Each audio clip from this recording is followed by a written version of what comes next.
Ben Foggins Media Corner back again with another movie review. Welcome back to my series of Spider-Man reviews. I've already covered The Amazing Spider-Man. Now to continue on, we're talking about the last film in the Marc Webb series, and that is, of course, from 2014, the superhero sequel to the first film from 2012, and that is, of course, The Amazing Spider-Man 2.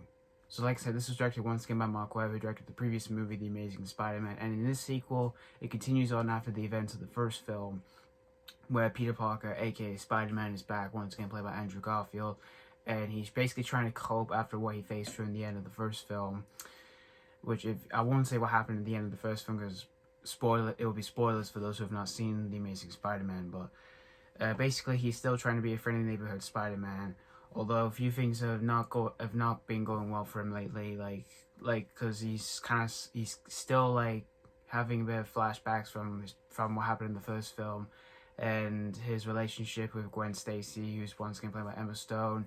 It's kind of almost like broken into pieces, really, because Peter's struggling with all what he faced through in the first film. And meanwhile, his best friend, Harry Osborn, who's played by DeHaan, basically he comes to New York to basically meet his father before he passes away due to a terrible disease he's facing from hereditary genes. Basically, Norman then unfortunately passes away, and then, however, for Harry, he ends up catching this disease, and then it starts to basically affect his health and his body, and basically he just wants to get Spider-Man's blood to basically help fight against this disease. But then the disease gets much worse, and then he starts to go insane, and then he becomes this villain known as the Green Goblin. And meanwhile, this geeky scientist named Max, played by Jamie Foxx, who works at Oscorp, he's a well-respected gentleman, although no one else really respects him that much. And he's a nerdy scientist, like I said, who pretty much he's a massive fan of Spider-Man. Like he lives on his own in an apartment. He has a lot of pictures of Spider-Man. He talks to himself, thinking like Spider-Man's his best friend. And what happens is at Oscorp, he gets involved in a freak accident when he's trying to fix when he tries to fix something. Then he gets electrocuted by a bunch of electric eels, and then he becomes this new villain known as Electro, where he starts to basically cause massive hell in the city with his electric powers. And it's basically up to Peter Parker as Spider-Man to basically stop Electro and the Green Goblin. So that's pretty much the story of The Amazing Spider-Man 2.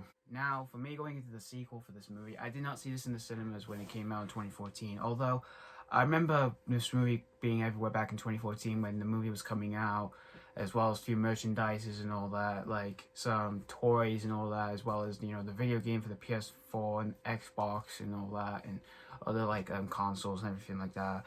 I never played it, although from what I've heard, the game is not one of the best Spider-Man games ever. Although for a few Spider-Man games I have played, I've only played Spider-Man 3. I played it for Xbox 360 and the PlayStation 3. I've played Ultimate Spider-Man for the DS, and I've played Spider-Man 2 for the PS2, and it still is one of the best Spider-Man games ever. And of course, I have played the 2018 Spider-Man, and it's a freaking awesome game. But from all that, let's just go back to this review, eh? But I remember getting this movie for Christmas back in 2014. It was an unexpected gift, because I didn't ask for it. I wasn't like, I don't want this film or anything. And until I did get my own, I got the double pack, which contained the first film on Blu-ray. I got that one for my birthday, and I have since watched it in recent years, and since what people I've heard. But back then, when it was released in 2014, critics were kind of mixed on this. Well, audiences were kind of the same, but some still enjoyed it though. But still, to this day, it still gets a mixed response. So this movie does get mixed responses from people, what really people think of the sequel. And I've heard, when the trailers dropped by, I've heard the trailer gave away the movie, which that was pretty shocking. And since after rewatching it, I had seen the trailer, and I could tell the trailer it's just literally a mess. It just kind of spoils the movie, really. But since even rewatching it in recent years, before I did see the new Spider-Man film, No Way Home, for my own opinion, This movie, unfortunately, is not really my favorite Spider-Man film. I don't hate this movie or anything. I find this film a bit disappointing for me. But there are some good things in this movie, which we'll get to them later, but we'll just want to get the issues out of the way first of what I just did not like in The Amazing Spider-Man 2. The issues I did have with The Amazing Spider-Man 2 was the script. There was too much things that was going on in the film that was just kind of too quick and complicated to understand what was going on. Like, say, Harry, like, he comes to visit his father before he passes away from this deadly disease he's been given. And then, of course, Harry gets the disease that's being passed through hereditary genes, and then, of course, he's dying, and then, he needs Spider-Man's blood to basically fight against this disease, and then, of course, the disease gets even more worse, and then he becomes the Green Goblin. I kind of found that's a plot in the film wasn't that great. There was a subplot between Peter and Gwen and their relationship in the film. Like, it's mainly hard for Peter to deal with all that after what he went through in the first film, and it was alright.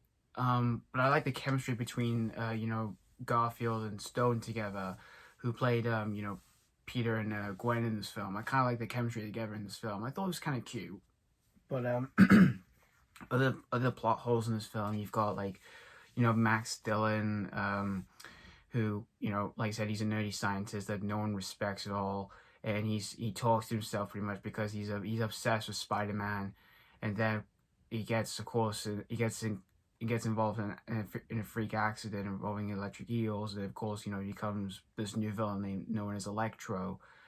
I don't mind that subplot in the film, but for what Electro was given in the film, it was a bit but we'll talk about the performances later on, though. But yeah, the script and the subplot, and the script in the film wasn't great. It wasn't terrible, and it wasn't absolutely like one of the worst scripts I've ever seen for a superhero film. I've seen far worse ones out there for any of the comic films that weren't that great, and the running time as well, I kind of found it a bit too long, really, for this film, because it's 2 hours and 24 minutes just for a few scenes that I just kind of felt that were a bit unnecessary in this film. But those are kind of my issues out of the way. But let's get into the performances of what I thought of everyone in this film. For Andrew Garfield's portrayal as Spider-Man, I liked his portrayal as Spider-Man. Although there was a few things that he was given in the film, I kind of found them a bit.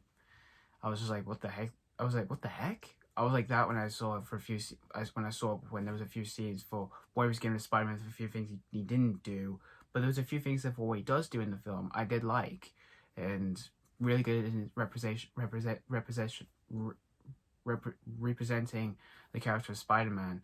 And for his portrayal as Peter Parker in the film, I didn't mind it, but there was a few things that what he was given just wasn't great.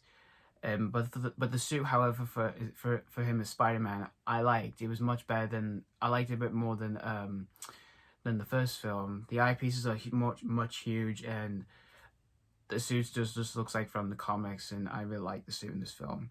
And for Emma Stone, who plays Gwen Stacy in the film, she was good in the film, but for what she was given, I kind of found it a bit too much, really, because for what she does, it's just pretty much she's just there to make her own choices while Peter is in the spotlight fighting crime as Spider-Man. I just found it too much, really, in the film, because she's just pretty much there to make her own choices, and what Peter's is like, no, I can't let you do this, and she's like, no, this is my choice, I do what I want to do. She's like that in the film, really, which I kind of found a bit too much. But Emma Stone, for overall, she was good. And like I said, I did like the chemistry between her and Andrew Garfield in the film. And Jamie Foxx, who plays Electro in this film, as Max, aka Electro, I didn't mind him, but for what he was given as Max, he just reminded me of Jim Carrey as the Riddler from Batman Forever. Because he's a nerdy scientist that no one respects, and he's obsessed with Spider-Man. He talks to himself, and he has a bunch of pictures of Spider-Man everywhere. He just, again, since rewatching, I completely agree. He just reminds me of Jim Carrey as the Riddler. And for him as Electro, I didn't mind as Electro at first, but for what the the way he looks, I didn't mind. But for there was a few lines in the film I kind of found a bit cheesy for what he does in the film, like "It's my birthday, time to light my candles," like that. But Jamie Foxx, most people were kind of mixed for his performance, but I didn't mind his performance as Electro though. And DeHaan, who plays Harry Osborn, aka the Green Goblin, I kind of thought he was a bit wooden in the film as Harry Osborn because he kind of talks slow. And then for him as the Green Goblin, I didn't really like the look of Green Goblin at all.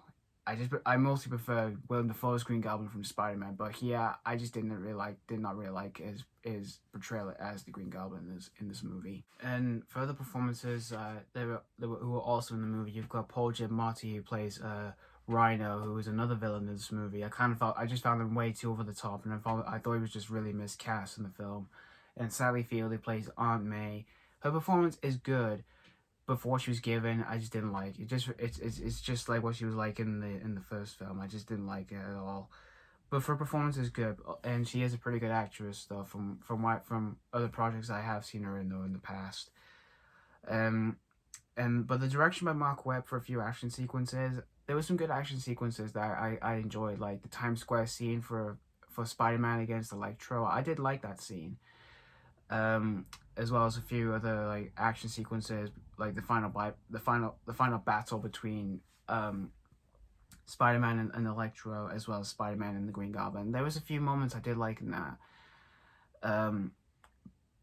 But also the effects in this film, I like the effects as well. I thought the effects were not too bad actually, especially for the effects for Electro.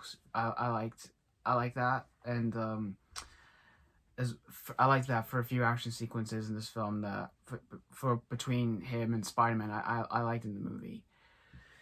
And the music score by Hans Zimmer, there was some good music I liked in this movie. Although there's a few I couldn't remember that much because there was just a few things I just couldn't remember what was going on because there was too much things that was going on, mainly due to its plot and script problems in this film that were kind of like overloaded with a few things that just didn't really fit in really well for this film.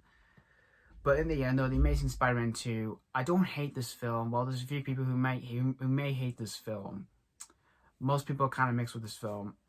I am kind of mixed with this, but I did find this film a bit disappointing for me. There was a few things I did like in it. There was some good performances, some good chemistry, some good music, and some pretty good action sequences as well as effects. But for everything else, I found them a bit cheesy, a bit messy. Mainly the script and the plot in the film, and just very weak stuff to it. But I wouldn't definitely put this in my list of being the absolute worst comic book film I've ever seen in my life.